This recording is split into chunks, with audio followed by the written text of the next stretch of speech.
Et si nous pourrions entrer dans un château, aller dans un musée d'art, sauter dans le tableau de votre choix et vous retrouver téléporté dans son contexte. Vous auriez le droit de me prendre pour un fou, et pourtant, Nintendo, en 1996, l'a fait.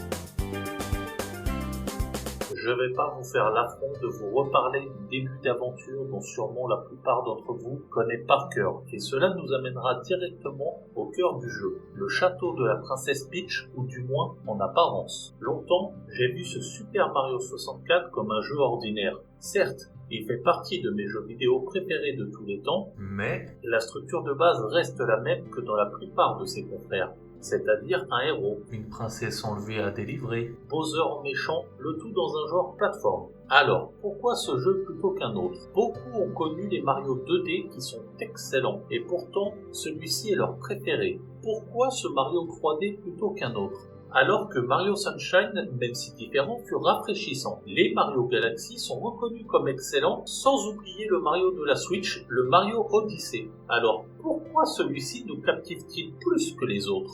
Chaque année, je rejoue à ce titre par plaisir, nostalgie. Je l'ai eu en 1997, quand j'avais environ 6 ou 7 ans. Ce fut mon tout premier jeu vidéo, donc il a une place particulière dans mon cœur. Mais il y a une chose que je ne peux nier, je l'ai toujours parcouru de la même façon. Vous avez un objectif simple, récolter un nombre d'étoiles à travers des mondes pour accéder aux différentes portes de Bowser. 70 étoiles suffit pour terminer le jeu. Vous avez un objectif bonus, mais que j'adore faire chaque année, celui de finir à 100% le jeu.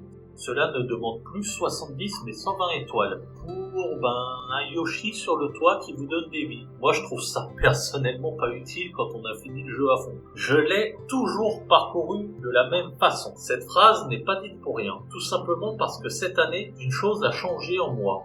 Et non, ce n'est pas la création de contenu YouTube, même si oui, cela est aussi nouveau. Il s'agit de mon approche aux jeux vidéo. Là où avant, je jouais comme la majorité, en partant tout simplement à la découverte ou redécouverte d'un jeu. Depuis quelques mois, le plaisir à faire un maximum de secondaires, à tout simplement me poser et admirer un panorama, une pièce ou autre, a permis de changer ma vision d'un jeu, d'élargir mon esprit, et c'est de là que je me suis dit, sommes-nous vraiment dans un château? Alors je préfère mettre les choses directement au clair. Ce n'est pas une théorie pour alimenter la toile, même si en soi, à ma connaissance, je n'ai jamais vu une vidéo à ce sujet. Si je vous disais que pour moi, Super Mario 64 est comme un grand musée, vous en pensez quoi?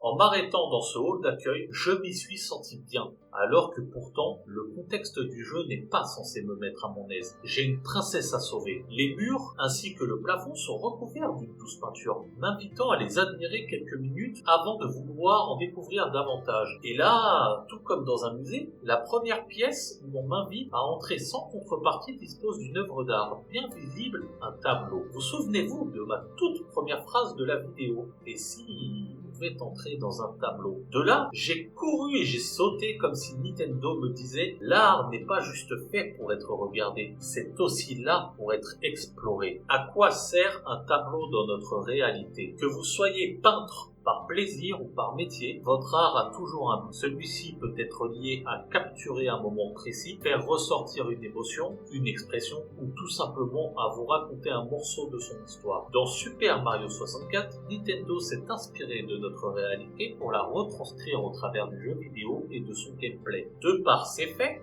on ne se contente pas simplement d'observer une œuvre d'art. On y plonge littéralement au cœur même. Chaque œuvre est unique, nous dévoilant son propre univers. Prenons quelques exemples avec pour débuter Bataille de Bob Ombre. Son style peut nous rappeler notre monde actuel. De vastes plaines, une montagne au loin, un paysage classique que l'on pourrait retrouver dans certaines de nos régions. Ensuite, nous avons Montagne Blagla. Jusque-là, le tableau et même son monde pourraient nous rappeler le nôtre également, jusqu'à ce qu'un pingouin vienne vous montrer qui est le roi de la piste. Lave fatale. Là, nous sommes sur un tout autre registre, changement d'ambiance et de style. On est bien plus proche du surréalisme que du du réalisme, un monde chaos s'ouvre à nous comparé aux deux autres tableaux. Nintendo a su être créatif, faisant du château de la princesse Peach un musée où nous avons le loisir de parcourir chacune de ses pièces comme si nous étions au Louvre. Sauf que là, je ne me contente pas de regarder une œuvre d'art, je plonge dans son histoire. Super Mario 64 m'a fait me souvenir que le jeu vidéo n'est pas qu'un simple divertissement, c'est une forme d'art vivante, interactive, immersive. Pour conclure, Super Mario 64 fait partie de ces jeux intemporels, un classique parmi les classiques qui aura su réussir à montrer la voie à beaucoup d'autres jeux au travers de son passage à la 3D, d'un gameplay ultra précis, d'une fluidité au top. C'est aussi un titre qui connaît un très grand succès sur la scène mondiale grâce au speedrun notamment, discipline qui demande à terminer le jeu avec des objectifs précis dans un temps court.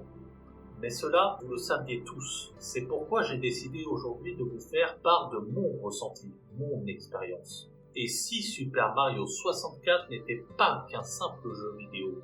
Et si le château de la princesse Peach n'était pas tout simplement un vaste musée? On sait que Nintendo aime dans certains de ses jeux, notamment la licence The Legend of Zelda, s'inspirer de leur réalité pour la retranscrire dans le virtuel. On sait aussi que Nintendo aime les musées d'art. Il fut même en partenariat avec le musée du Louvre et ont sorti un jeu sur Nintendo DS. On peut aussi mentionner qu'ils ont leur propre musée de nos jours. Alors pourquoi pas retranscrire une visite de musée mais dans l'univers de Mario, de rendre ce qui est figé dans notre monde explorable dans celui-ci. Depuis ma prise de conscience en refaisant le jeu sous un autre angle, je vois les jeux vidéo différemment. Est-ce que je suis réellement en train de jouer à un jeu vidéo ou vais-je faire un nouveau voyage d'art? Je vous remercie d'avoir suivi ma vidéo jusqu'au bout. Dis-moi en commentaire si la vidéo t'a plu. Si même tu as un tableau dans le monde réel où tu aimerais pouvoir y entrer, quel est ton tableau dans Super Mario 64 préféré? Et surtout, pense à bien t'abonner si tu veux voir d'autres vidéos d'art et de jeux vidéo. C'était Kaiser, à la prochaine!